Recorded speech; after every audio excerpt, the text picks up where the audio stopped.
So here's the deal, everybody. We just absolutely love producing as much content as possible for Film and Whiskey Nation. But if our regular episodes aren't enough for you, then you can head on over to patreon.com/filmwhiskey, sign up for one of our memberships, and you will get a slew of extra content for your listening pleasure. Check us out on patreon.com/filmwhiskey.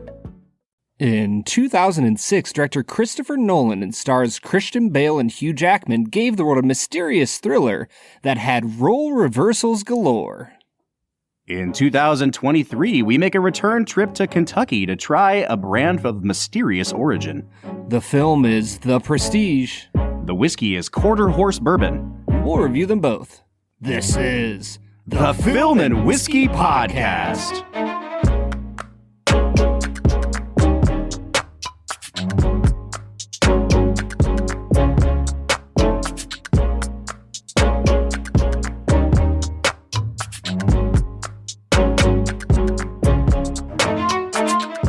Welcome to the Film and Whiskey Podcast, where each week we review a classic movie and a glass of whiskey. I'm Bob Book. I'm Brad G. And this week we are continuing the Christopher Nolan retrospective with his 2006 film, The Prestige. Bob, doesn't retrospective mean like they are no longer with us? Isn't that what it's called at the Oscars every year? No, that's like in memoriam. Oh, okay. Yeah, yeah. Well, regardless, we're looking back on some Christopher Nolan films. He is very much not dead at the time of recording. So I'm glad to hear that. Also, at the time of recording, like, do you expect him to just listen, man? You gotta prepare. You gotta be prepared for these kind of things. So, Brad, a new world record. We have gone off the rails in 32 seconds on this podcast today. It's quite impressive, Bob. All right, so Brad, let me set the stage a little bit with The Prestige. This is a movie like Memento that I have not watched in a long time, partially because I remember when I first watched it, I was not the world's biggest fan of it. And I know that it has since become one of Nolan's best loved films. And there are people who will like fight you to the death about The Prestige. And I did not want to come in here and crap all over The Prestige. And I was trying to kind of hedge a little bit and make sure that there was somebody to balance me out. Luckily, Brad, we have a guest on this show today. He is a film critic, one of the nation's preeminent film critics, writer for Vulture and New York Magazine, Bilge Ebiri. Bilge, how are you doing today? I'm good. How are you? I'm doing great. And I feel like I can already sense in your voice that you don't know where I'm going to go with my thoughts on The Prestige. So let me just say up front, Brad, Bilge, this is a damn good movie. It sure is. Now, you are one of the people who has changed their opinion of The Prestige, because there are a lot of those people. Very much so, yeah. Yeah, Bob, I am so glad that you've come around on this film, because it's a movie I remember seeing when it came out in the theaters. I believe I went with my dad and my brother to see it, and I just remember being blown away by how cool it was. The problem that I had with The Prestige, if I could say that I had a problem, was that I watched it when it came out, and then I didn't watch it for probably a decade. And I would always forget because it came out at the exact same time as another magic movie. And I would always be like, wait, which one was it? Was it the Prestige or the Illusion? I don't remember which one I liked because I saw them both in theater. And for the longest time, they both stuck in my brain as kind of the same movie. Well, let's get this out of the way now. Let's talk about the double bill of magic movies we had in 2006. Brad, we didn't know what we had at the time. What a time to be alive to get these two movies. I really liked The Illusionist when that movie came out, and I was really hoping to be able to go back and revisit it before today, because I was the guy that was like, you guys are dead wrong. The Illusionist is a much better film than The Prestige. I really loved it when it came out. I'm bummed I didn't get to revisit it, but I think that my big problem with The Prestige that I didn't have with The Illusionist was that we were in like peak Shyamalan, the wake of M. Night Shyamalan on Hollywood, and how every movie at the time was being marketed as if the twist was the key to the whole film. And I remember with The Prestige being like, I don't think that was the way to market this movie, because, you know, they don't give you all the cards until the end of the film. But if you're paying attention, like, Nolan's really not trying to hide the twist of the movie from you. And I remember kind of holding Nolan accountable for what the marketing of the movie had done. And I think that really kind of tainted my appreciation of the movie at the time. So I don't know, man. All that to say, I don't know how The Illusionist holds up, but The Prestige, divorced from that context, really good movie. Yeah. Yeah, like I said, I'm glad that you say that, Bob, because it's coming back to it now. I believe I watched it again in the late, 20-tweens.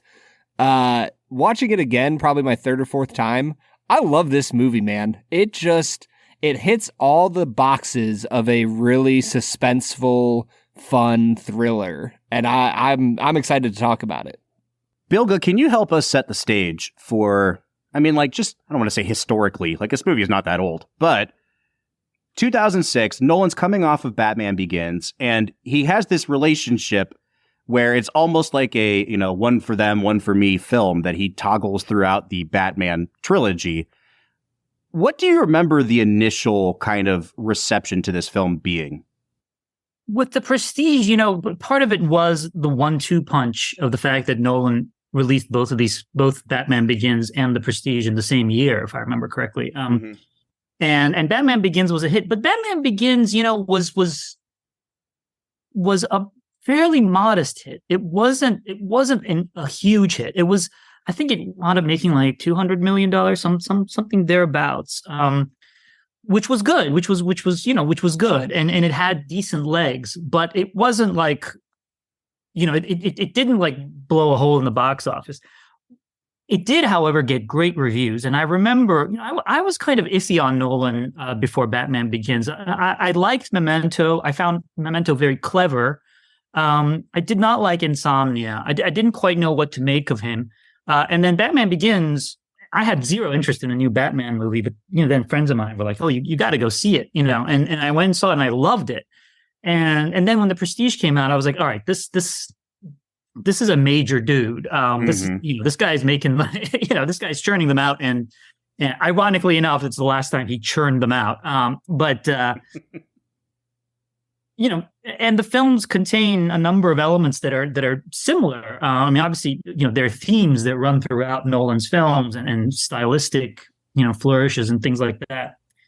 But the stories are very different. I will say I also saw The Illusionist around that time. I hated The Illusionist. I have not revisited it, but I thought that movie was absolute garbage. You mean Jessica Biel as the main female over Scarlett Johansson didn't intrigue you? I will say this. I am a Jessica Biel fan. Okay. There you go. And it's got Giamatti. It's a great cast. Nothing wrong with the cast of that movie, but I just found it so ludicrous. And, the thing about a magic movie that's tough is it has to dazzle you in some way. But it's like cinematically, it's hard to dazzle you with magic tricks because it's like, it's movies. You can do whatever. Like, the idea of a magic trick is anathema to movies, even though movies share qualities with magic and many qualities with sort of the way magic evolved. But what I love about The Prestige is it does kind of, through its twists and through its use of distraction and red herrings and things like that, it actually does kind of make you feel like you've seen a magic trick. That's the thing that I loved about it. And the other thing about it, and it's interesting to hear you guys talk about revisiting it. Nolan has made movies that sometimes people think of them as puzzle movies, and sometimes people think of them as twist movies. This is one, obviously. Inception is another. And sometimes people use that as kind of a knock against them. But what I would say is, the classic puzzle movie or twist movie, the twist or the puzzle or the solution of the puzzle or whatever, or like, the mind F at the end of the movie, like those are often kind of the raison d'etre of the film, right? That's like the film is basically almost an excuse to have the twist or the puzzle or whatever. I don't find that to be the thing with Nolan movies. I return to them over and over and over. I've seen The Prestige 10, 15 times at this point, I've seen Inception even more. The puzzle is not the puzzle is not the thing. The puzzle is the thing that maybe creates some level of interest and excitement and engagement with the film, but the films stand on their own without that. And same with the Prestige. And what I love about the Prestige, that idea of misdirection, which is kind of the heart of magic, he does that here, right? I mean, because he sets up one twist, right? And at a certain point, you kind of realize, you kind of understand where the movie is going and what that twist is. Mm-hmm. And that's interesting and it's exciting, but it's not actually the final twist. Like exactly he's that misdirection, and then he brings the hammer down in the very final shot of the movie, and you're like, "Whoa, wait a minute!" And then he just fades out, which I think is beautiful. Interestingly, I mean, I don't know if you guys have read the book, but the book is quite different from the film. Mm-hmm. But yeah, no. So just to say, I was a big fan of the Prestige. Then I found it interesting. I had a couple of friends who disliked it when they first saw it because they thought, oh, this is like a fantasy, or like it's science fiction or something like that. Like they felt like it changed genres, but really it didn't. I mean, it adheres to that old Arthur C. Clarke saying, which is like a great, I can't remember the exact saying, but it's like a great scientific discovery is basically the feels no different than a magic trick. Yeah. Mm-hmm. Yeah. Well, and I agree with you. I think that, yes, he brings the hammer down at the end of the film, but also he gives you enough of the twist throughout the movie that watching it through this time, I was so much more impressed with this movie than I was with Memento, a movie that I also like, but that I feel is much more about the twist than this movie is about the twist. This movie is so much more about the deeper themes of obsession and artistic integrity and sacrifice to make art. And I think because of that, it plays much more like a great tragedy than anything else. And Brad, I think we've kind of beat around the bush a little bit here because I have been waiting with bated breath to get into our first segment of the day, which we call Brad Explains. Brad's gonna give us the movie plot with only 60 seconds ticking on the clock. So let's go ahead and hear your take with this little segment that we call Brad Explains. Brad Explains is the part of the show where Brad breaks down the plot of the film that he has just seen, often for the first time. I think you've already said this was like your third or fourth time seeing the film, so hopefully that will help you as we put 60 seconds on the clock here, Brad.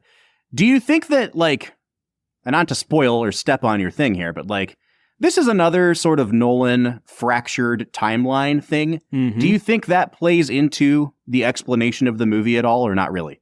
Honestly, not really, because I don't think he's, like, out of all of his films, I mean, Dunkirk is probably up there, but he's the least clever about the time stuff here. Like, he never tries to trick you into thinking that one timeline is a different one. Like, I don't know about you guys. It seemed pretty obvious when we were going to the past versus the present. Sure. I don't know. So no, I don't think so. All right, great. Well, then that makes it a much more straightforward task for you. Brad, you've got 1 minute on the clock. Spoil this movie as you go, and go. The Prestige is a film about two magicians in Victorian England, one of whom was married to a woman who gets drowned in a magic trick gone wrong because the other magician tied the knots too tight on the rope. She's unable to escape, and this sets off a decades-long rivalry between the two that becomes, as you said earlier, Bob, obsessive, bitter, and to the point of almost evil. The two men fall in love with the same woman, played by Scarlett Johansson, who works for both of them at different times. And the movie ends with one framing the other for murder. And it turns out that he is unable to truly pull that off, as the final reveal is that the man framed for murder has a twin brother who has been playing him the entire time. And not to bury the lead too much, but Nikola Tesla is also. I was going to say, 1900s cloning. Yeah, am I right? Yeah, no big deal. All right, guys, where do you want to start today? Brad, I'll let you kind of steer us here. Do you want to jump right into performances? Do you want to keep talking about the Nolan of it all? Where should we begin? I'm just fascinated by the fact that David Bowie was in this movie. Right? I don't know about you guys, but he walks on screen and you're like, he looks kind of familiar. And then you look on IMDb and you're like, oh, why is David Bowie in this movie? And why isn't he in every movie? He's great. He's great in everything. He's doing incredible in this. He's doing a preposterous accent, and I am all for it because, Nolan really chased after Bowie to get him in this movie. Apparently, Bowie declined a number of times, and Nolan kind of really pressured him into being in the film. And I think that it's such a stroke of genius in terms of the casting of it. Because, what is Bowie associated with, right? His first big stage persona is Ziggy Stardust, this, maybe futuristic alien that comes down as a savior motif. Bowie always had this sort of otherness to him. And what better way to introduce the themes of science and progress and the science fiction elements than to put somebody like Bowie in that role? I think it's just a stroke of genius just to put him in the film. Yeah, science being indistinguishable from magic, that feels like a Bowie concept. Mm-hmm. But I want to say, in your summary of the film, you said the final reveal is the fact that, that Christian Bale's character is a twin. That's not the final reveal, of course, right? I mean, the final reveal is that, Hugh Jackman has been killing himself every single night. Yeah. And burying his doppelganger in, tubs of water. I mean, that's the part that to me is the great reveal of the movie. Because I think at a certain point, there's a certain point in the film where you realize the twin thing. I think where it starts to dawn on you around the time when Hugh Jackman takes one of them hostage. At that point, I remember starting to think, oh, wait, I see what's going on here. One guy's a twin. And I'm like, I got it. I figured out the movie. And of course, it builds to that. But then the real reveal is what Hugh Jackman has been doing every night. Can I say, though, I actually think, and I don't know if I'm just being that guy here, I actually think that the final reveal of the movie is that Michael Caine ended up helping Christian Bale. Because that's literally the last shot of the film when they're with the daughter. And Michael Caine is helping him. Yeah. And I think that for me, you were talking earlier, Bilge, about how this film endures because it's not just about the twist. Yeah. And I think that that's why this movie works, is that it's more about the dark levels to which obsession can take you. And it's about the human drama between Bale and Jackman. Mm-hmm. And the idea that Caine's character, who once nailed a guy into a coffin box for Hugh Jackman, would then switch sides once he saw how dark he went, is that's the twist that you don't expect. I don't know. No, I love that. It's fair. Yeah. No, and you're absolutely right. I mean, it really is about the characters. I mean, and I think, I would say the reason why this movie, and I would agree with you, it resonates for me much more than Memento, which is Memento is like a perfectly put together film. No knock against it. But there's a certain human drama missing from it. Mm-hmm. Not because of what's happening on screen. There's actually what's happening on screen is very sad. But because of the perspective of the film, for some reason, it's hard to. I mean, you feel for that character, but for me, I feel in an abstract way for him. He doesn't move me the way Bale does in this particularly. I mean, his face has to look like a computer that's resetting every 10 minutes. It's hard to connect with that.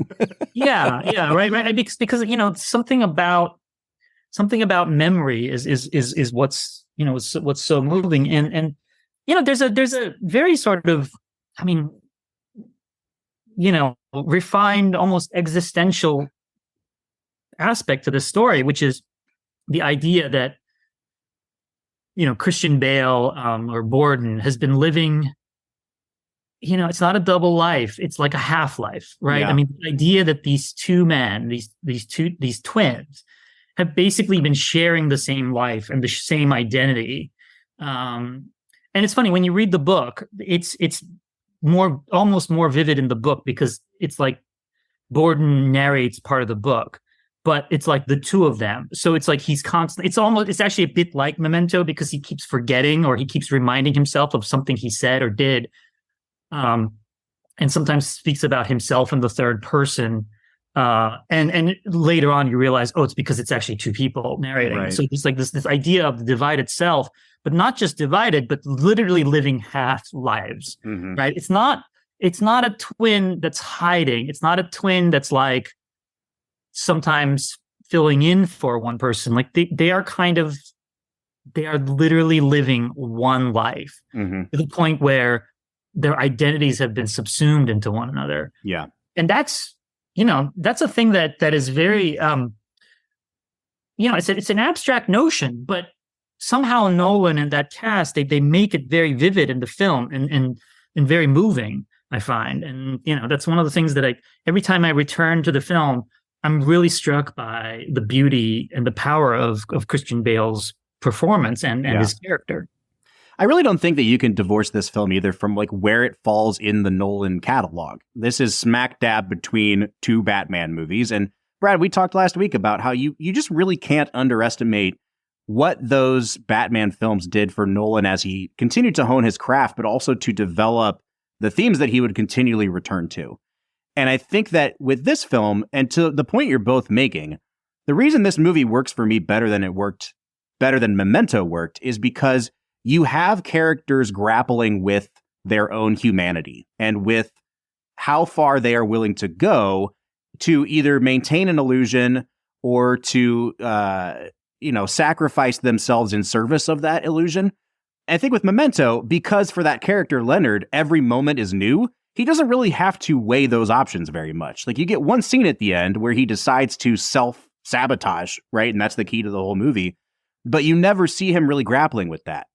And to kind of tie all these things together, I think this is best embodied in Michael Caine's performance and character of Cutter in this movie. Because to your point, Brad, he is the person that at the end of the movie has kind of made the biggest character arc from defending one of these rivals to completely being in the other's camp. And it's because he's not allowing himself to go to those extremes that he saw Hugh Jackman go. And I want to just talk about Michael Caine's performance here. This is the second movie that he makes with Nolan. He makes 6 films in a row with Nolan before Dunkirk breaks that streak. I think that his performance here is just pitch perfect and really does influence how much Nolan expands the character of Alfred in the latter 2 Batman. Like the story he tells in this one, Brad, about the guy drowning and it being very peaceful. And then he comes back later and says that was a lie.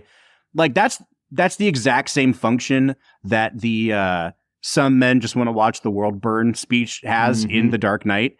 But you know what? He can give that speech or something that's like functionally equivalent to that speech in every movie, and I will still sign off on that as a choice because it's freaking great. I'm just gonna eat it up, man. Michael Caine is a international treasure. He's just such an incredible actor. And honestly, like as he was, giving the second half of that speech about drowning, at the end of the film, I thought that Hugh Jackman was acting his butt off, man.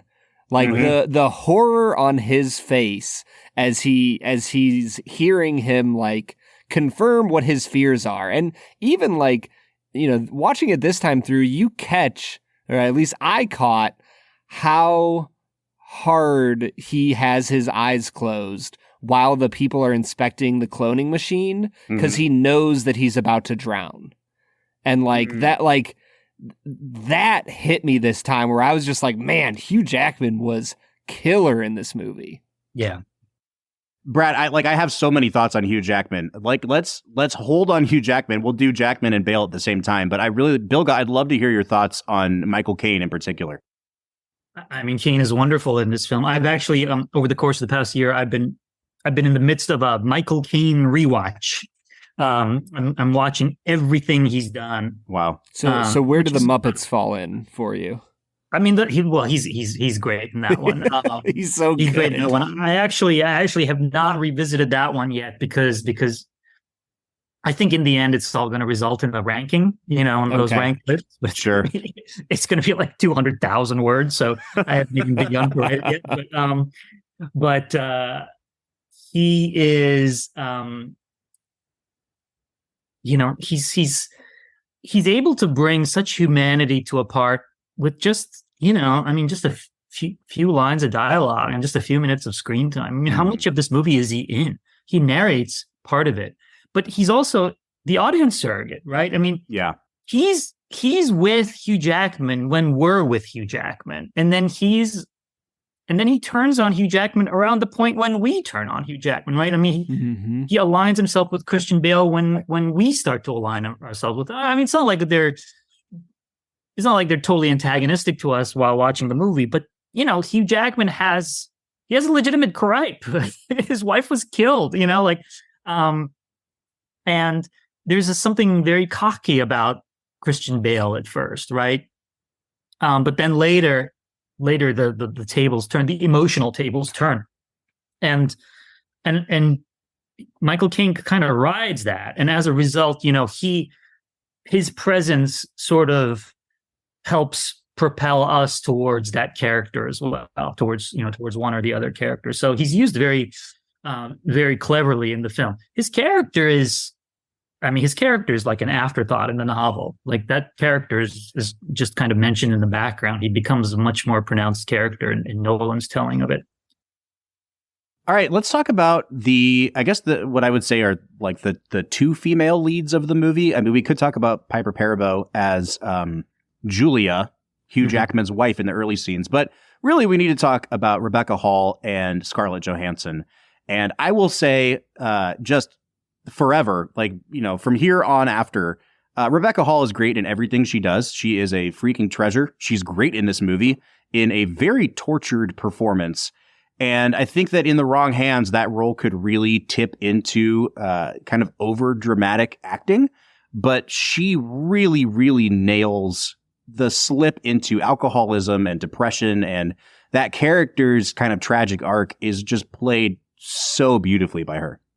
Yeah, I really felt like as I was watching her this time that Anne Hathaway in Les Mis had to have based some of her performance off of Rebecca Hall here. Interesting. Okay. Like they had so many there was just something about her by the end of her arc, right? Like when she is finally at the lowest of the low, that, I don't know, there's just something about it that felt really similar to me. And part of it's the era, you know, the Victorian era and that, but it made me think of her in Les Mis quite a bit.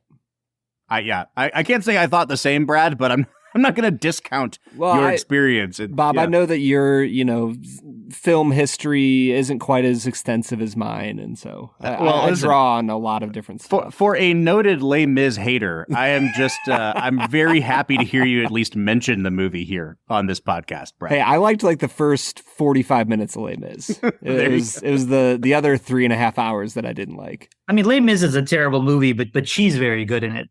And might I add, she's in that movie the same year she's in The Dark Knight Rises. There you go. They're tying it all together. She very well might have been doing some research into previous Nolan films. The reason I know this is because the reason I remember this is because I remember in New York Film Critics Circle that year, we voted her Best Supporting Actress. But the way we vote is we only put the name of the actor on the ballot. We don't put the name of the film. And I was voting for her for The Dark Knight Rises, not for Les Mis, although she's very good in Les Mis. And then at the end, when an actor wins, if they've been in other movies that could potentially qualify, we take a vote on whether to include those other movies. And of course, because New York Film Critics Circle is full of snobs, they struck down the idea of including The Dark Knight Rises in your award citation. But this was my early years in the circle, so in future years I became a little more aware of this, the way this phenomenon worked.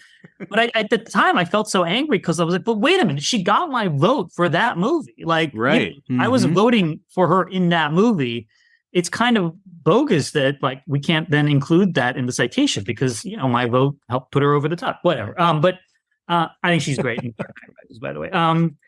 But Bill, no, if you need to keep talking this through, like, we're happy to listen. We can help you work through this trauma.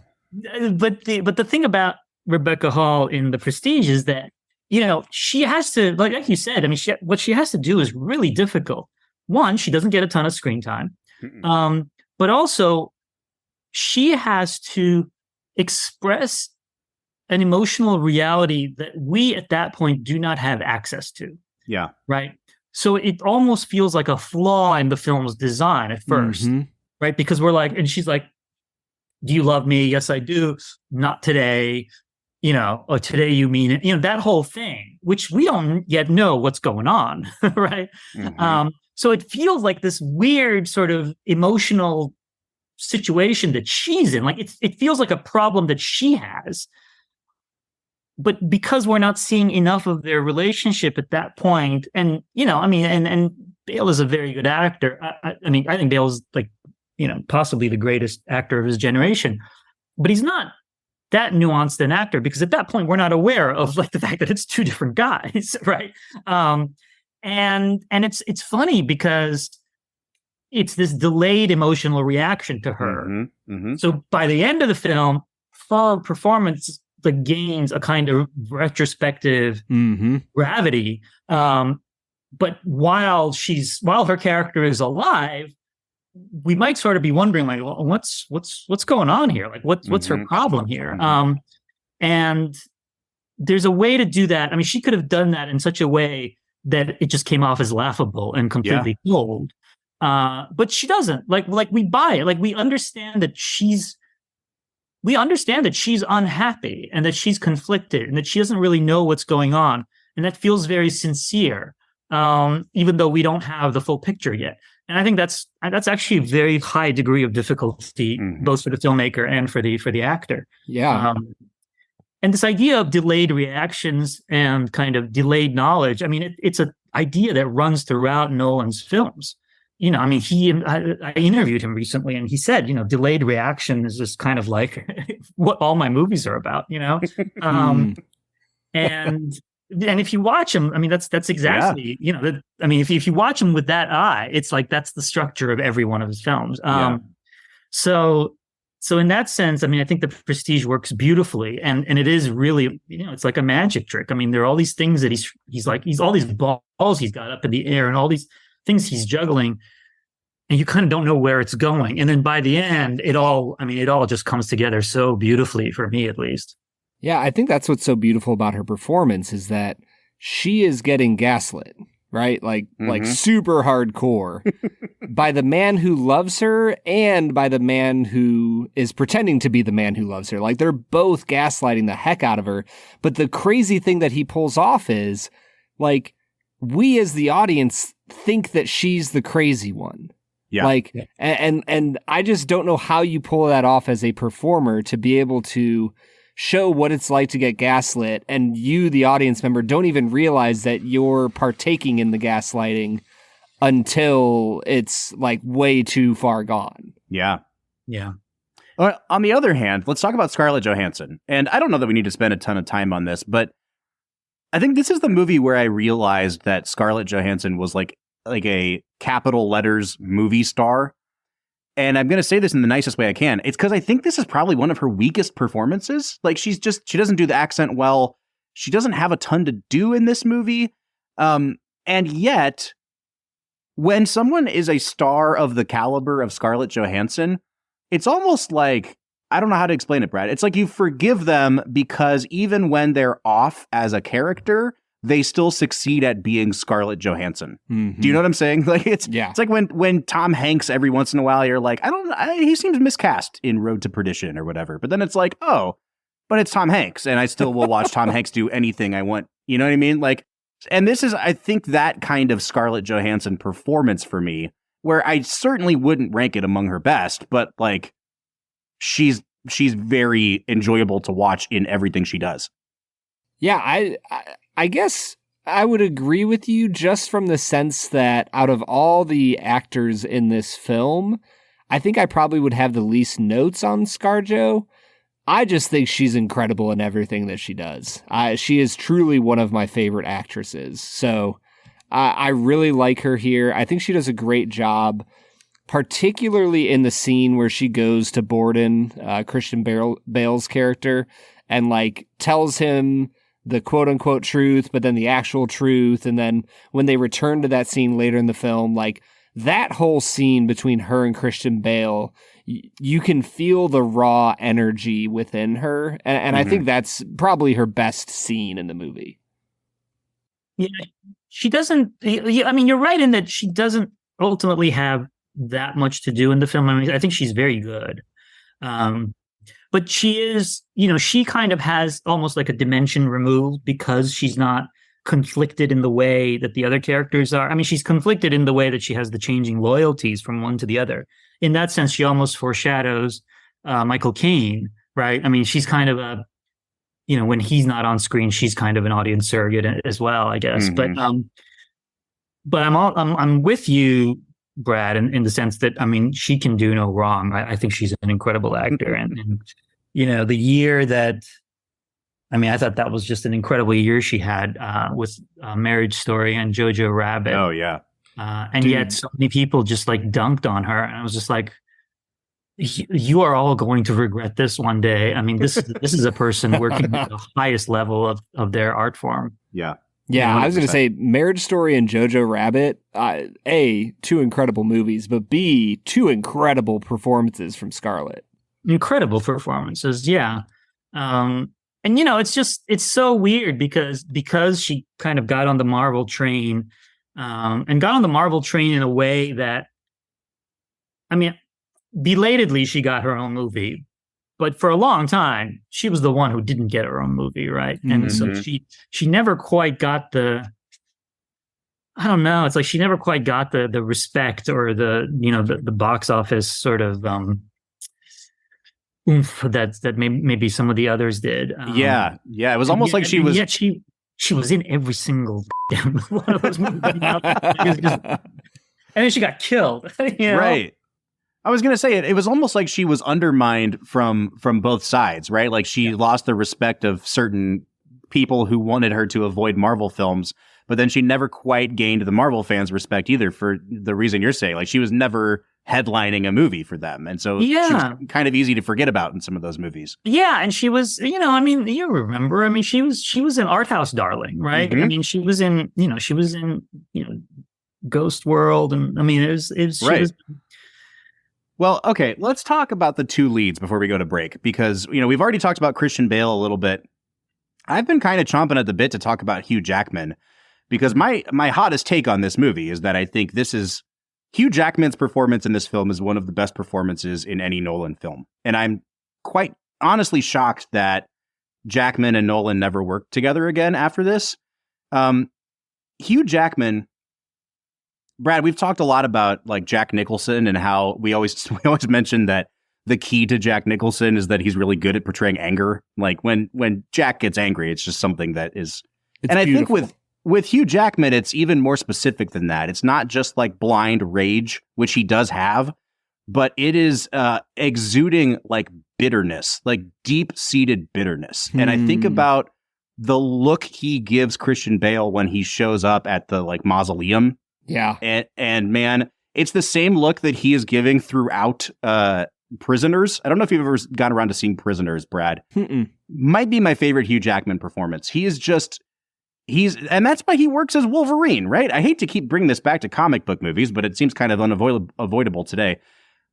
The reason he works as Wolverine is like he's able to channel this deep-seated bitterness and anger towards everything around him. And this is the perfect combination of him being sleazy, him being a showman, and him channeling that sort of rage that made him famous. I think this is like the platonic ideal of a Hugh Jackman performance. Yeah, I was going to come in today and say the same thing, Bob. I think Hugh Jackman steals the show here, and I freaking love Christian Bale in this movie. But Hugh Jackman, I think the reason I love his performance so much is because he starts off so optimistic. right? Like the kiss that he gives to his wife on her leg while he's tying up her feet, and the way they interact, and the way, you know, they have that banter when she gives him the name the Great Danton. Like there's just so much in that is lighthearted and fun and honestly, like, just cutesy. And you don't really get a lot of that in Nolan films. And so to see him move from that to someone who is willing to clone and kill himself night after night for 100 nights straight so that he can, you know, ruin the life of his enemy. It's a descent unlike many we've seen in cinema, Bob. Yeah, the thing about Hugh Jackman that I think he's really good at is a kind of like righteous anger, right? He's got justified rage. I mean, that's how I would contrast him with Jack Nicholson, who's just like who came out of the womb angry at the world, right? and that's always Jack's thing, is he's just angry at the world, which is why he became such a star in the late 60s, early 70s, when like everybody was just angry at the world. I mean, he captured that quality, and then later, as the 70s wore on and then the 80s came about, you know, his anger, there was a kind of distanced, almost snarkiness to it, which so perfectly encapsulated the way that the boomer generation just like checked out of any kind of sense of, you know, social justice or, you know, world betterment or anything like that. I mean, he became sort of a perfect, even though he's much older than the yuppies, but he became kind of a perfect yuppie icon as a result. Whereas Hugh Jackman is, in that sense, he's kind of a perfect superhero character, because superheroes are always angry about something, right? I mean, he would have actually made a great Batman. But you know, he's got justified anger. There's always something that sets him off. And once it does, you know, it makes perfect sense. I mean, you can really sort of, you know, click into his anger, and that's, I think, what makes him special, and why I think he's so good here. I mean, you really buy him as a man, just completely obsessed. Yeah. All right, Bilge, you have just said a minute ago that you think Christian Bale might be the best actor of his generation. I'd like to just hear, I hate to pit the two of them against each other, but if you had to pick the better performance in this movie, who would you go with? In this movie? Yeah. Ooh, I mean, I think it's Bale. I think they're both great. I mean, they're both really great. Sorry, there's like fireworks going off here. They're both great. I think Bale, because he has to. I mean, they both have secrets, right? Like each character has a secret that is sort of haunting them, and that is driving us, and also feels like, you know, as we watch their performance, like we can tell that there's something they're keeping from us that we're going to find out about. I think with Bale, there's a bit more of it. There is a bit more of an unreadability to him, but not an unreadability that works against the performance, an unreadability that makes us more interested in what's going on with him. But I mean, it's very close. I mean, I probably, you know, they're probably, you know, every time I see the movie, I might change my opinion on who's better. Yeah. Right. Because Jackman also, you know, in the second half of the film, especially, you know, Jackman is also hiding something from us. And he's haunted in a way that he isn't early on. Right. I mean, the scene that I always think about with this film, I can't remember the exact line, but, you know, it's after Jackman goes to see the transported man for the first time. And before we see the actual act, there's just this, like, I can't remember if it's like a zoom in on his face or not, but before, like, he says, you know, I went to see an act today. And he was like, it was the greatest magic trick I've ever seen. Yeah. He says that before we see it, and we totally believe it. Like, at that point, I mean, that does such a great job of setting up the transported man. And we kind of need that, even though it's an incredible magic trick, but we need somebody to say, this is a whole other level of magic. Yeah. Well, and it's somebody that we trust knows magic, right? Yeah. You know what I mean? Well, that was the other thing I was going to say, is like this structurally, this script does such a good job of putting its thumb on the scale of either of these guys at different times, so that the audience is sympathizing with each of them and kind of actively rooting against the other at other parts of the movie. And I'm thinking in particular about the fact that like when Tesla leaves the machine to him and is warning him, and he says, Tesla knew that his warnings would go unheeded. You get this great scene of Jackman like literally rolling up his sleeves and getting to work tinkering on the machine. And it's this great picture of like, America versus Britain and like the American ingenuity and the hardworking guy who's gonna pull himself up and make something of himself and win this battle. And as that's happening, they're intercutting it with essentially like the end of Christian Bale's Marriage, where he seems to be at his most villainous as a character.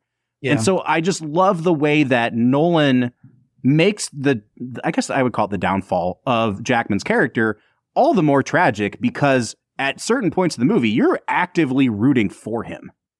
Yeah, I agree. I mean, and that, his obsessive journey into America, the performance has to drive that to such an extent. I mean, it's such if you think this story turns on a dime. Mm-hmm. The guy writes Tesla on a piece of paper and the other guy goes to America.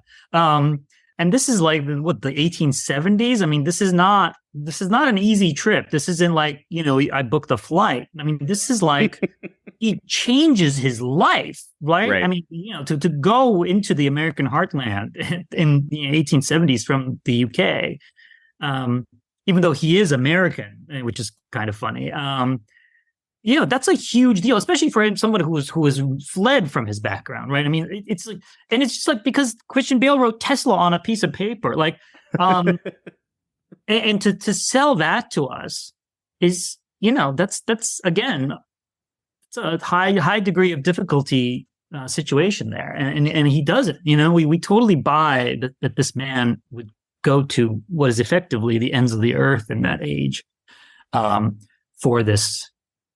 Brad, I think this is a good place for us to hit pause. What do you say we try this quarter horse bourbon, and then we'll come back and keep chatting about The Prestige? Let's get to it.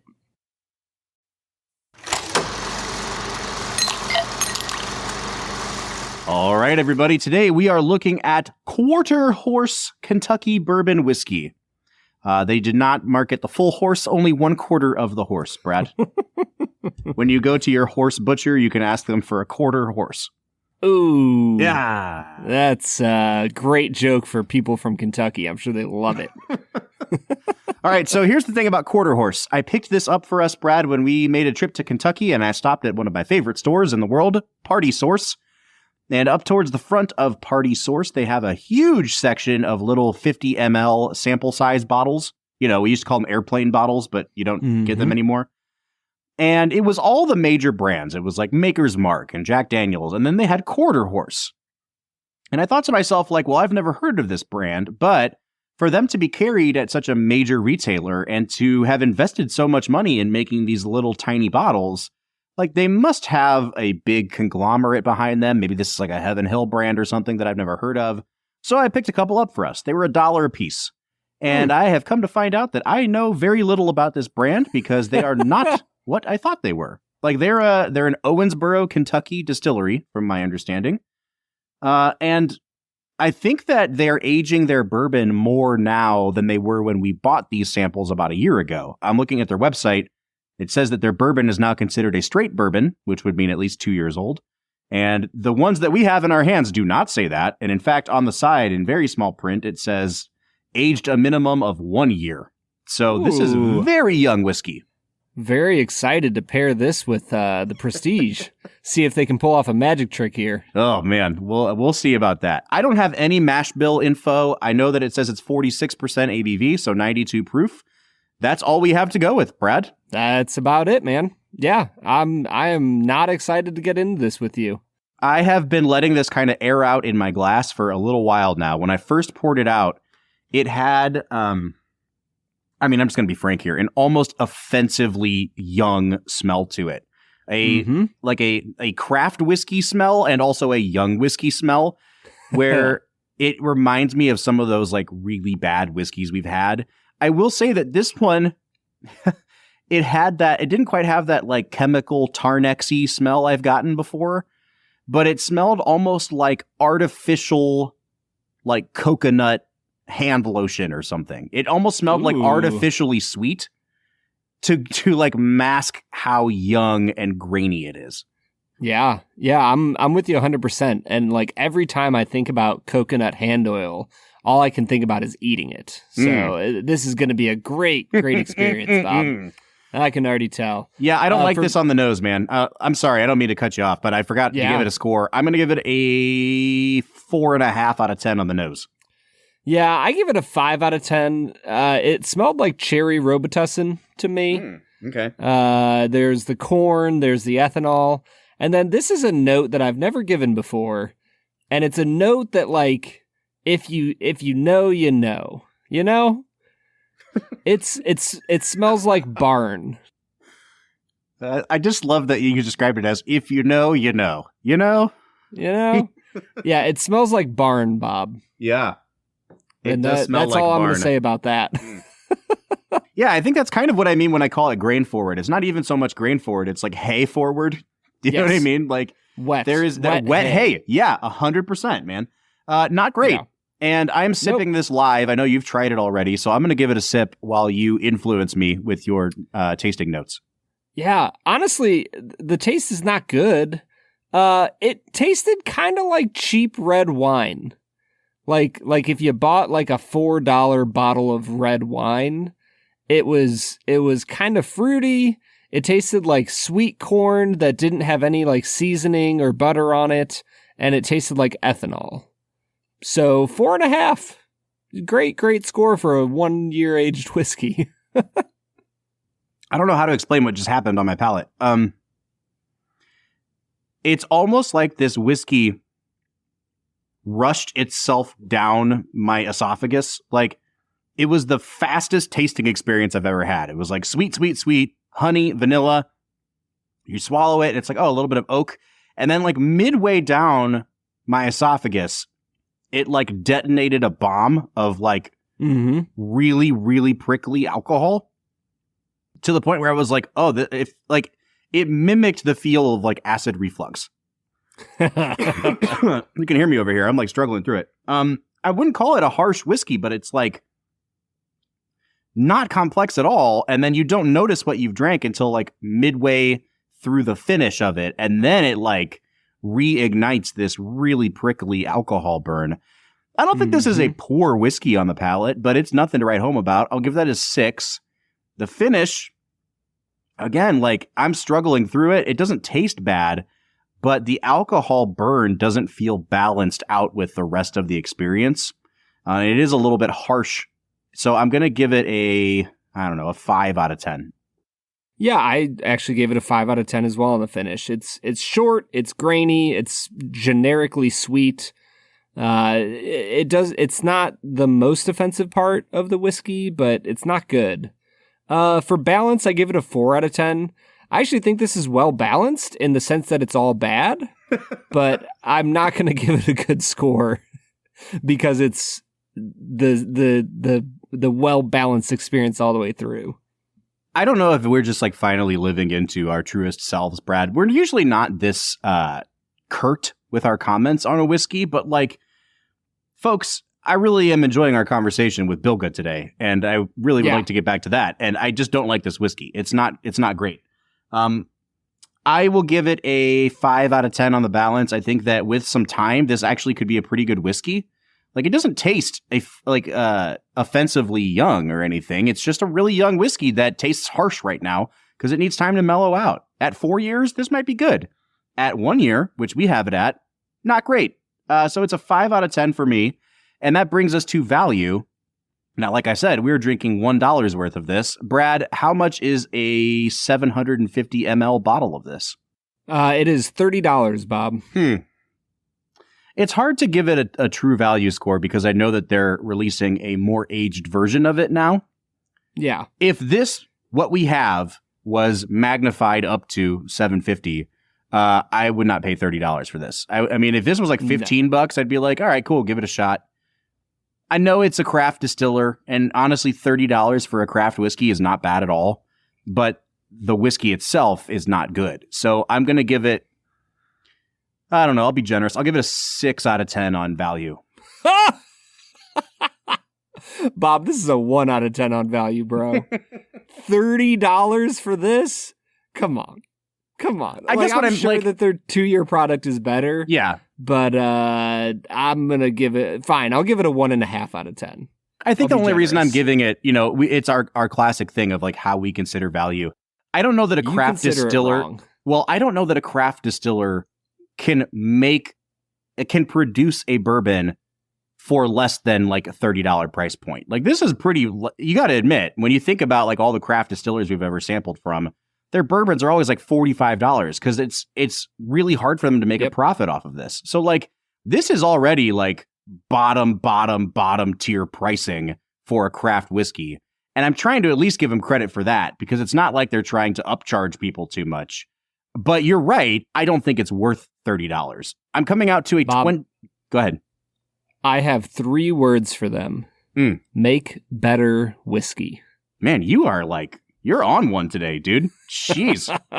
Well, there goes the possibility of us ever working with the Quarter Horse Whiskey folks. I am not going to be quite as harsh. I'm coming out to a 26.5 out of 50. What are you coming out to, Brad? I came out to, on the dot, a 20 out of 50. Oof.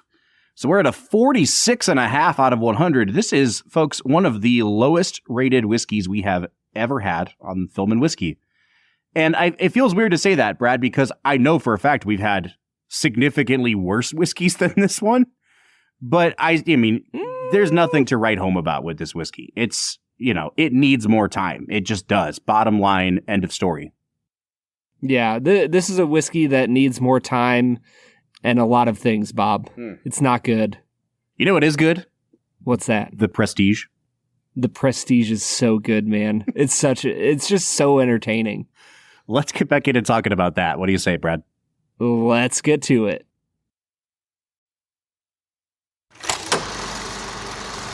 All right, everybody. That was Quarter Horse, a whiskey that I refuse to say another word about. All right, there it is, man. I'll say a couple more words. Not great whiskey, Brad. Mm-hmm. No, you didn't have to say. Yep, I see what you're doing. All right. On that note, I will segue us into our next segment, which we call 2 Facts and a Falsehood. Brad is gonna try to stump you, Bob, to all right and what is wrong. 2 facts and a falsehood. 2 Facts and a Falsehood is the part of the show where Brad presents 3 items to me as fact about the making of this movie, one of which is a total lie, and it is my job to suss out which one is the fabrication. I, thankfully, have a big fan of the movie here today that seems to have some inside knowledge about this movie, so Bilge will be my phone-a-friend on the day if I need some help.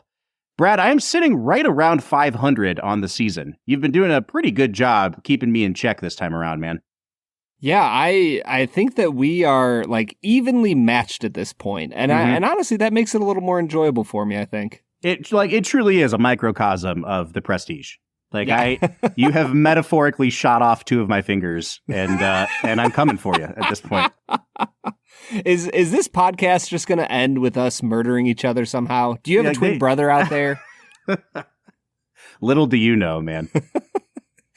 Can we just, all right. Like, they don't talk about this at all, but like, was this really just a plot for the twin brothers to both have sex with multiple women? Christopher Nolan and his brother writing this screenplay are like, it would be awesome. Because if we could tell our life story. Same time. I'm sorry, I can't be the only person that thought about that at this point. This is basically Christopher Nolan's version of Vicky Cristina Barcelona. Exactly. Like, we can get very Freudian with this movie, and I feel like we will before the day is over, Brad. But at the moment, you have a task ahead of you, and that is to lie to me, and I hopefully will be able to figure out which one is the lie. Hit me with your 2 facts and a falsehood. Fact number 1, Chung Ling Soo was a stage character in real life created by William Ellsworth Robinson, a white man who disguised himself as a Chinese man to cash in on audiences' enthusiasm for the exotic. He lived as Chung, never breaking character while in public, but he died in 1918 when a bullet catch trick went wrong, saying, "My God, I've been shot," which were both his last words on the stage, and the first English he had spoken in 19 years. That's a heck of a... I That's need a good one. That's a good one, man. Yeah, even if you made that up, I gotta say, that nicely done. Fact number 2, Ridley Scott was initially attached to direct this film in the early 2000s and had hired Jonathan Nolan to write the film. He chose, however, to work on other projects, and Jonathan suggested the project to his brother. Fact number 3, when Alfred is in prison, his inmate number is D23. The movie was released by Touchstone Pictures, a Disney subsidiary, and D23 is the official Disney fan club. 23 referring to 1923, the year Walt Disney opened the studio. So are you saying that it's an intentional reference or just like something fun? I believe it is an intentional reference, Bob. Got it. But the person on IMDb who wrote that, I don't know what was going on in their mind. Sure. Okay. Bilge, I think number 1 is true. It at least sounds true. It is dense enough that I don't think Brad took the time to write all that down. That is rude. What, one sounds true to me too. Yes. No, not having met you before, Brad. I was going to say, I don't seem that intelligent. Is that what you're saying? You seem like a guy that cuts a lot of corners. That's what he's saying. I'm saying, this doesn't seem like a thing that he would have put that much effort into. Believe me, you are correct. It does feel right, but it also feels it does feel like a piece of like great magic lore. Like it's actually it feels true in that sense. Number 2 is one that I'm kind of circling here because I know just from skimming the Wikipedia page before we press record that there were other filmmakers attached to this project. The one that I saw was Sam Mendes. Which I think would have been made for a really interesting and probably not as great movie, but I did not see Ridley Scott attached. And so I'm kind of circling that as a potential, okay, maybe not. Number 3, I'm struggling to figure out like how it even applies to this movie. Like, oh, cool. The letters D23 sometimes mean something else. So, Bilge, I'm really waffling back and forth between 2 and 3, but I'm kind of leaning towards 2. Do you have a sense in your mind of which one is the falsehood? I think 2 is the falsehood. Mm-hmm. I say that despite the fact that I know that Ridley Scott is a serial developer and serial attacher of himself to things. So it feels like it could very well be true, but that's also why I think it might be false. Whereas the other thing is just too. It's too stupid to not be a thing that people talk about. Like I'm like so what you're saying, Bilge, is either the facts are too smart for me to write or too stupid for me to write. No. It's not that. It feels like the kind. You know what it is? What I'm saying is you're too smart to have come up with a falsehood like 3. Aw. Thanks, man. I'm like, if you were going to come up with a falsehood, you would have come up with a better, like a more intelligent falsehood than 3, which just sounds like some random thing that some idiot on the internet said. I am half inclined to just say 3 is the falsehood just so we can stop stroking Brad's ego here for a minute. Let's see. I'm going to say 2 is the falsehood, Brad. I'm going to lock it in as my final answer. I think that this is the happiest I've been to say that you're right. Hey! I will say, normally, 2 facts and a falsehood is a roller coaster for Bob. That was a roller coaster for me, guys. I'm feeling emotionally drained right now. It was a combo of getting beat up emotionally and then getting affirmed at the end. Yeah, it really got you. Yeah, you guys pulled the rug out from under me and then helped me up. Yeah, it's like we delivered a little prestige there at the end. Right? Exactly. All right, here's the thing I want to talk about. Here's my question for you.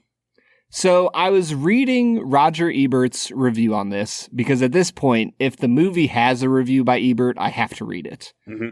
And he gave it 3 stars, and the final part of his commentary I thought was fascinating because he basically docked this movie a star because at the end of the day, it wasn't, how do I want to say it? There was actual magic involved, right? Like he is getting cloned. And I think that the way Roger presented it was like, I wanted it all to be a trick at the end that, was manufactured, because that's the whole point of magic tricks. Like, we're not in the 1800s anymore. We don't think that these things are, truly supernatural magic. Mm-hmm. And I thought that was a fascinating point. And it took me to this point where I'm wondering, like, at the end of the film, there's a clear villain, right? Like, Hugh Jackman is the villain of this movie, and Christian Bale is cast upon with a merciful light by the end of the film. Is this movie a commentary on CGI? Yes, it is. Brad, thank you for that. This was going to be my big think piece pitch to Bilge and Vulture for the end of this. No, but I really do think that there is a particular reason, and Ebert was not alone in this, in his criticism of the movie. He basically argues that Nolan stops playing by his own rules, the rules of the world that he's created, by introducing a literal, like, Deus Ex Machina at the end of the movie. Like, there's a machine that clones somebody. We did not know that this universe operated within this set of rules. Right. I mean, it's almost like a Tarantino, like, oh, by the way, we killed Hitler. Right. Like, I didn't realize that this was a historical fiction. We can do that? Yeah. And I was reading another review that basically the pull quote from it was like, I don't mind science fiction. I just want to know that that's what I'm watching. And so there were a number of critics that felt kind of duped by the end of this movie. I think that's intentional. And I think that, like, if you're going to take the Freudian auteurist reading of this movie, the person that breaks the rules, the person that can't get one up on Christian Bale by playing fair, is the guy who introduces new technology into the mix. And Christian Bale and Christopher Nolan has gone on record and become one of the biggest champions for filming movies on film and preserving movies that are shot on film. Like, he has become, I think, probably more than anybody else except maybe Scorsese, like, the champion of the analog as opposed to the digital.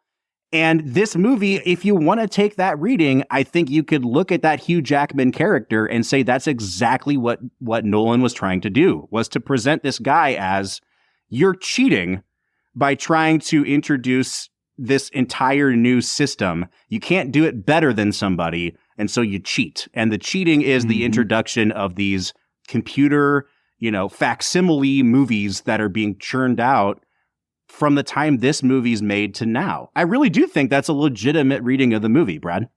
I'm just gonna soak in that for a minute. Watch Bilge come in and be like, "Yeah, that's not a legitimate reading." You guys are idiots.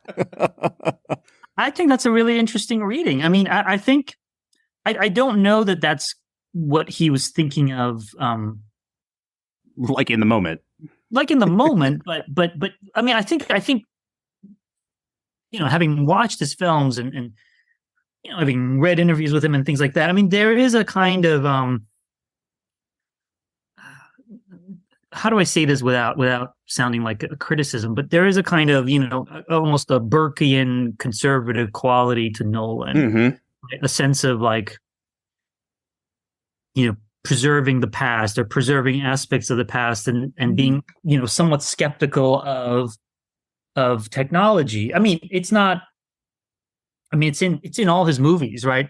The idea that knowledge can be a dangerous thing, or the idea of the machine that must not be used, right? I mean, I think he's fascinated by this stuff. I think he's fascinated by the idea of, science and the idea of progress and the idea of, can we build this thing? Can we do this thing? Like, these are all ideas that I think he's engaged with throughout his career. But then there's also this like, oh my God, what have we done? Right? I mean, you see it in The Dark Knight, right? With Batman's like the citywide sonar that he creates at the end of the film, which a lot of people were critical of the film for that, because they were like, oh, this is a justification for Bush era surveillance. And I was like, no, it's actually like a criticism of Bush era surveillance. Yeah, like, exactly. Like it's a thing that in many ways it's Batman's moral downfall that he uses that thing and he asks that it be destroyed. And in many ways, it's one of the reasons why he exiles himself from Gotham at the end of the film. It's kind of allows himself to be punished and thought of as a murderer because of the guilt that he feels over this thing. So, and I mean, people will see. I mean, anybody that knows the story of Robert Oppenheimer is like, that's, I mean, the machine that must not be used, the ultimate machine that must not be used, an atom bomb, and so, I mean, it's an idea that runs throughout Nolan's filmography. And so there's that kind of fascination with and skepticism of that type of sort of quote unquote scientific progress. I mean, it's not really scientific progress, but the idea that there are things we can do, and if we take our knowledge and our research to their logical conclusion, like, are we sure we're going to be happy with what we find?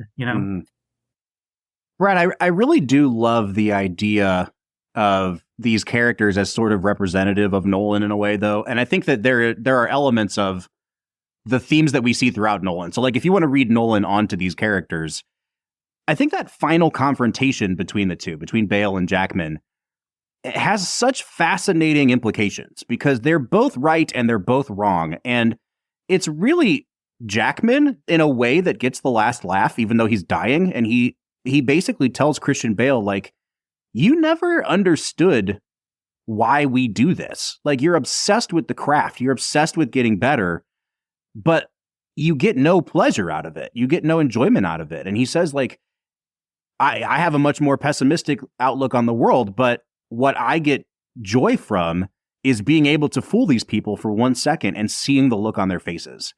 And I've been really struggling to figure out, like, does Nolan believe that? Like, is Nolan inserting himself into a character that he may not actually agree with his motivations on? Like, because I can't tell if he's associating himself more with Bale or more with Jackman, right? It seems in a way like Nolan's almost trying to teach himself something at the end of this movie. And I find it to be, we have these movies every now and then, Brad, where you and I just, we had a field day with Spielberg. Like every movie with Spielberg is like, you could psychoanalyze the hell out of this, right? Yeah. I feel like this movie in particular seems the most like a window into Nolan's psyche. But it's not always 100% clear what he's implicating himself in.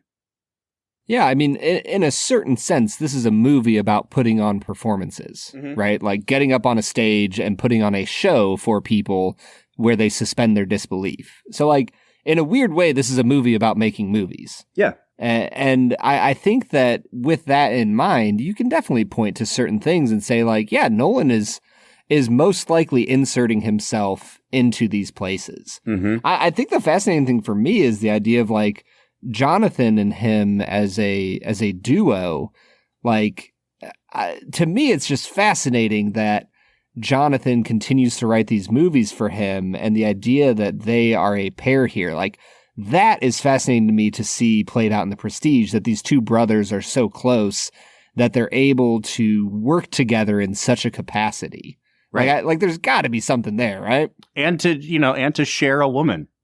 Like, very crucially, that is, we cannot emphasize enough. That is the key to this whole relationship. Christopher had to, like, sit down with his wife one night and be like, all right, honey, like, this isn't actually about us. Please don't read too much into this movie. Brad, before we get into our last couple segments, I feel like I'm going to be the guy that I always hate hearing from. And that's the guy that's like, well, actually, I found some plot holes in this. I hate the plot hole guy, right? But I do think that the reason I will not give this movie like a perfect score and that I don't think it works perfectly is that while it's not reliant on the twist, there are implications of the twist that are kind of like, well, hold on a second. You know what I mean? Like, why did Hugh Jackman just hold on to all of these bodies in the basement? Like, you can't, like, dump them in the river, like tie a brick to them or something. Like, there's just a few unanswered questions that if you think about it for more than 2 seconds, it really does kind of harm the twist of the movie. I think that's ultimately why, like, the fact that the movie's not relying on the twist is a good thing. Because if it was relying on the twist, I think people could really, like, eviscerate this movie if they wanted to. But there's just something about, like, was the makeup on the twin really that convincing that they could kidnap him and bury him alive after, I'm assuming, roughing him up, and like his false mustache never came off, like, and they never noticed that he looked exactly like Christian Bale with a mustache. You know what I mean? Like, there are elements of the movie that you really gotta stretch the limits of your belief.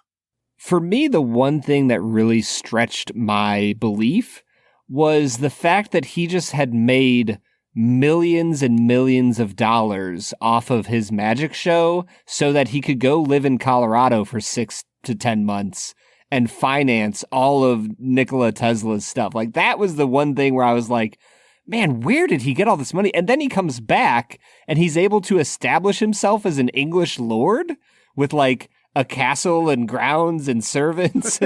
I was just like, where did all this money come from?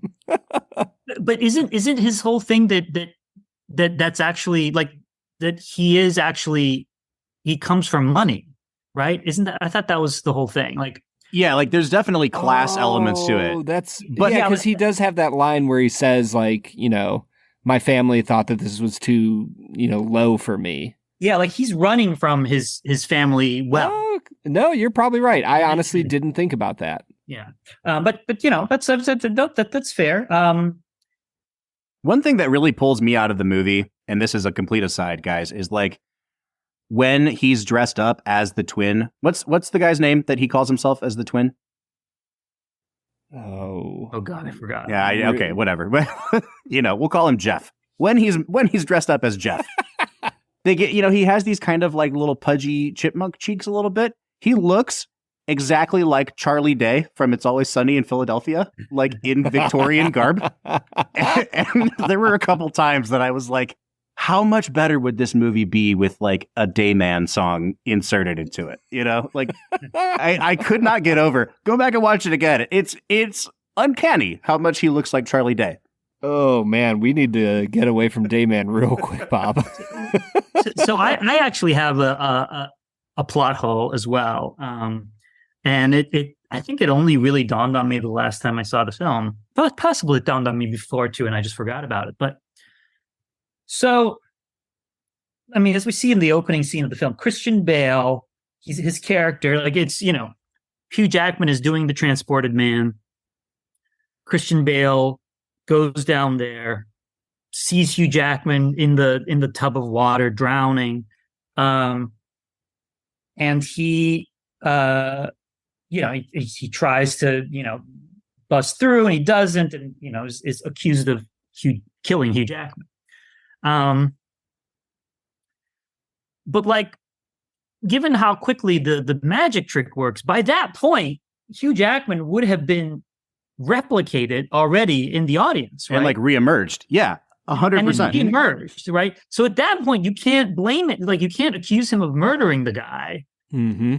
You have to reveal that there is another Hugh Jackman, right? I mean, that doesn't quite work for me. I think the implication there is that, like with most times where they're both undercover, the magician figures it out. Like, I think he sees Christian Bale come up on stage and makes the split-second decision of like, I am not going to come out and reveal myself after I get cloned. I'm going to run off and start this new life because this is my opportunity to frame Christian Bale.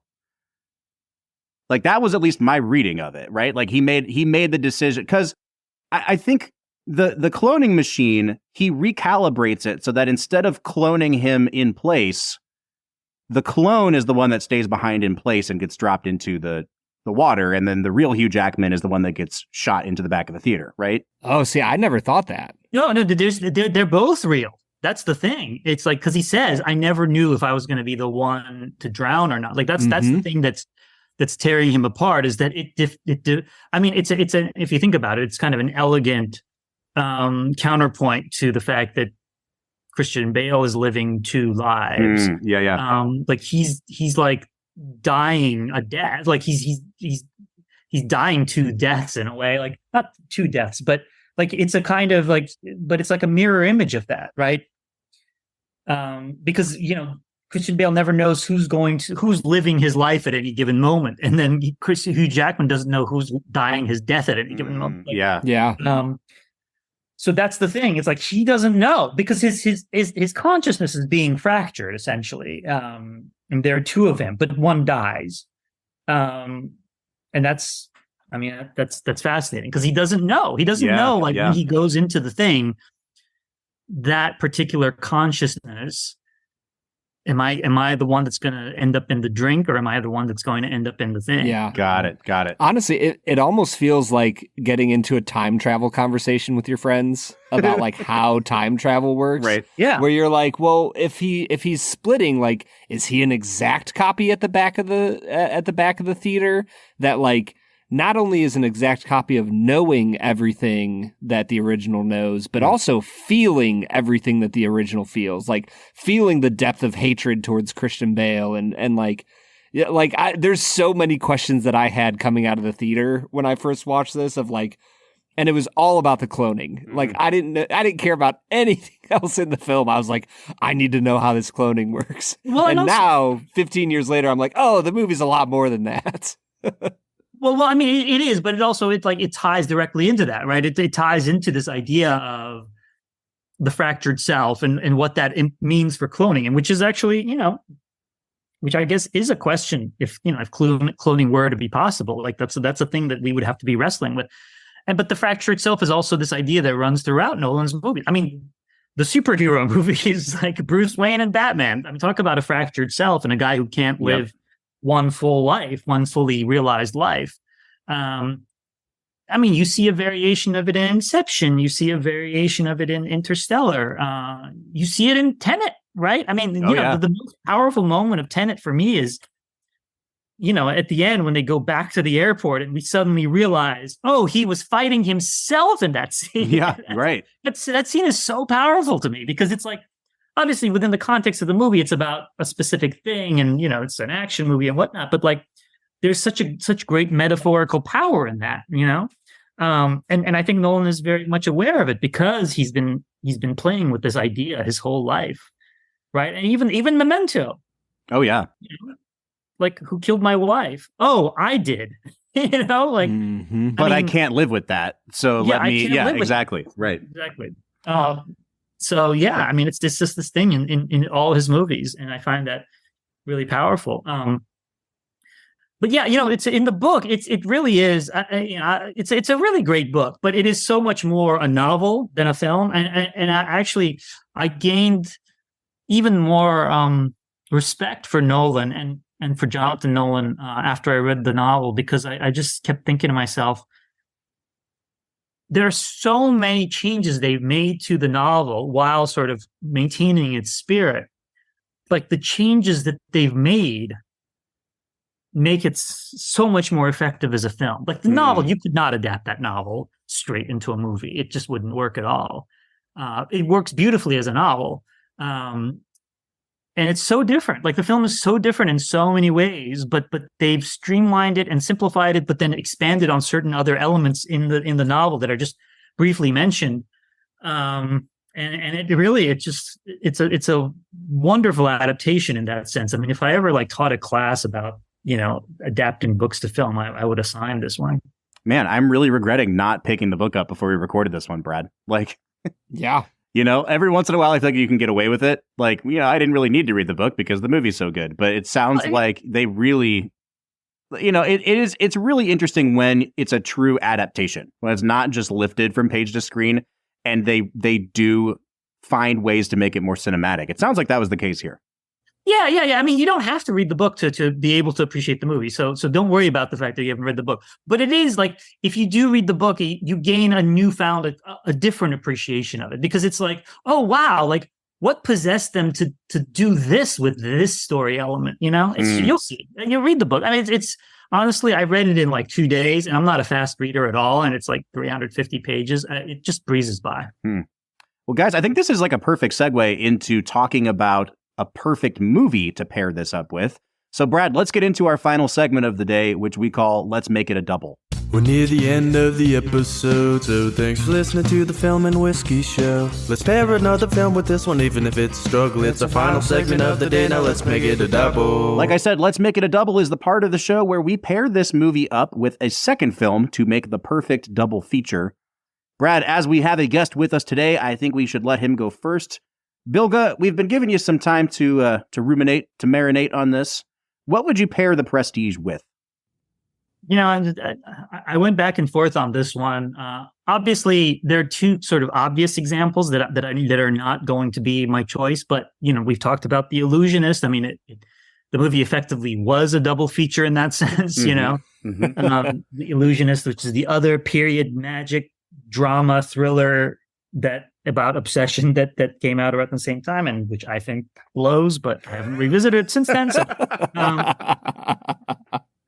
but was also seen by a lot of people because Prestige was kind of like the studio movie, and The Illusionist was like the Sundance movie. So right. people, The Illusionist is like a real good movie, and Prestige is just studio fluff with movie stars, and and then of course there's the obvious double feature of Batman Begins, which was Christopher Nolan's other film this year, which is also about a fractured self and about obsession and about trauma and righteous rage that curdles into something worse. And I mean, there's so many themes that are in both movies that you could create a great double feature of the two films.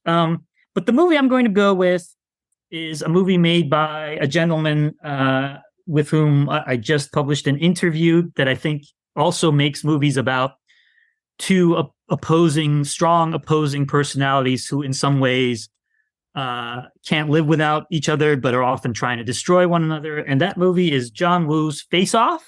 Yes. Which is another movie that turns on like a scientific invention that seems utterly absurd, and yet the film just kind of takes it as a matter of fact. But also is about in its own completely demented, entirely un-Nolan-like way, but is about like two characters who are kind of unable to live their real lives because of their obsession with one another. And that becomes, physically manifested in like the fractured selves, insofar as in this case, they trade each other's faces. But yes, Face Off and The Prestige, I think, would make a fantastic double feature. Brad, I don't think we're going to top this. I'm so mad that we didn't save that for last, because anytime you can suggest a Travolta Cage pairing with any movie we do, you win. Winner. Yeah. All right, Brad, you want to go next? Sure. I usually try to pick my double feature based on the theme of the film. And so I started thinking to my brain, I was like, what are some great movies about like obsessiveness? And I realized There Will Be Blood, I think would be just an incredible double feature. And that's my pick. There Will Be Blood. I think it would be a really depressing evening, but I think you would watch some great cinema. There you go. Yeah. In reading a little bit about this movie and some of the reviews that came out, one of the films that continually came up as a comparison point to this was Amadeus, in terms of, a diabolical and deadly rivalry. And I think that that's a fantastic pairing, but it's not original to me, so I'm not going to claim it. But I do think that's probably one of the better ones you could do. I started thinking back through movies about obsession as well, Brad, and I'm going to come out with a pretty milquetoast one here, but like, it's Vertigo, man. Like, a movie about a man whose the blonde love of his life is taken from him by a lie that is being told around him. And that he obsessively tries to recreate a time in his life by making it again in his own image, only to his utter ruin. Like, if it does not get more similar thematically than to pair this movie, for me at least, with Vertigo. And I think that like any chance I get to recommend Vertigo to people, I'm going to do it. Yeah, that is a perfect recommendation, Bob. It's not as good as Face Off, but I did my best. No, it's a good one. Both of you came up with great ones, I think. I will say that the Vertigo thing makes me think, there's probably a really great like Brian De Palma film that we could pair Prestige with. We could also like hire Brian De Palma to remake The Prestige, which would probably result in the sickest movie ever. But yeah, Body Double or Femme Fatale or there's so many films that that take the ideas that are in The Prestige and just that are latent in the Prestige and just make them over. You know, I was thinking about this actually. It's a great point that you make. Like in the current IP wasteland that we're in, where every filmmaker just has to get, you know, a Mattel product handed to them or something. Like, I've been trying to think of if Nolan were to do a recognizable IP again outside of Batman, like what would be a great one thematically? And I've been thinking about Frankenstein, and like no one's made a good Frankenstein movie in a long time. And I really think this idea of like trying to resurrect the past and creating a freakish creature out of it and the ruination of everybody as a result, like that's a Christopher Nolan movie if I've ever heard of one. So this is my official pitch. An incredible book. Yeah, exactly. Now, if you could tell it in like 4 different story like timelines, then it's definitely a perfect Christopher Well, you'd Nolan have to movie. tell like the story of the bride, and then you'd have the story of Frankenstein, and then you'd have to tell the story of like Dr. Frankenstein, and then you'd have to tell the story of like Mary Shelley, and then you'd have to interweave them. But which, by the way, like, why are we even talking about this in public? We should just like write that treatment and send it to him. 100%. But yes. you know, Nolan is a big fan of Stanley Kubrick, obviously, and every Kubrick movie is on some level a Frankenstein story. You know, like it's. No, you're right. You're absolutely right. And Frankenstein, like all those ideas that are in his movies. You know, the idea of, you know, the monstrousness of scientific knowledge and the machine that must not be used. And I mean, there's so many great ideas there. Wow, that's a great idea. I will leave it at that. I was complimented by Bilge Ebiri, and my day has been made. Guys, let's give this movie some final scores. Brad, I'll just get mine out of the way real quick. I think this is a really, really good movie. My enjoyment level of the movie was probably like a 9 out of 10, and I was not expecting that. I think I'm going to come to an 8.5 on this movie, just because I do think there are some plot holes in the movie. There are some flaws to the film. It's not a perfect movie, but this has pretty rapidly risen up my ranking of Nolan films. I think this is a great movie and definitely fodder for some really good double features as well. So it's an 8.5 for me. Yeah, I think for me, I came into this curious. You know, this is his 4th film, 5th maybe? Yeah, 5th movie. 5th movie. And I feel like watching Memento, we mentioned that there was 1 or 2 moments, especially in the flashback scenes, where I was like, oh, there's Nolan. Like I can feel him in this scene. And I feel like Prestige, you know, you get some of that in Batman Begins. There are things from that movie that feel very Nolan-esque. I feel like this is the first movie where I am fully immersed and I feel like I am watching a capital C Christopher Nolan film, right? And so I think that goes a long way towards showing what an incredible director he is, that he is getting his grip on what his movies are going to feel like. And on top of all that, it's an incredible story about 2 men and their obsessive nature that just spirals into insanity. And I really, really love this movie. It's going to keep me coming back for years to come. So yeah, it's a 9 out of 10 for me. I think I'm terrible with ratings because the movies I love are the ones I love, and I can't, you know, see them clearly. Like it's a 10 out of 10 for me. I revisit it so many times. I have an ongoing Nolan ranking at Vulture. I think it's number 3 or 4. But it's also like every single one of those movies is great, like except for like maybe the bottom 2, which are Following and Insomnia. You know, so it's like I can't give it less than a 10, even though you know it's not quite on the level of Dark Knight or Dunkirk for me. But you know what is. All right, so there you have it. I gave it an 8.5. Brad gave it a 9. Bilge gives it a 10. I love it when our scores ascend as we give them. That's always nice. Yeah, it's always nice when a guest comes on the show and is like, man, I love this movie, and here's why. And I have zero shame. It's a 10 out of 10. That just warms my heart. Me too. And that's like my expectation, because when we send out invites to guests, like we let them pick the movie. And I'm always shocked when someone's like, yeah, this is a solid 7. Like, what are you talking about? Like, you picked this movie, man. So Bilge, thank you for doing what you're supposed to do and giving this movie a 10 out of 10. I appreciate it. Oh, yeah. All right. Yeah. As we wind down today, Bilge, please plug yourself. Where can we find you? What are you working on that you're allowed to divulge to us now? You can always find my stuff at vulture.com. That's my employer. So that's really kind of where my stuff is, or New York Magazine. And these days, well, I'm working on an Oppenheimer piece that will be dropping soon.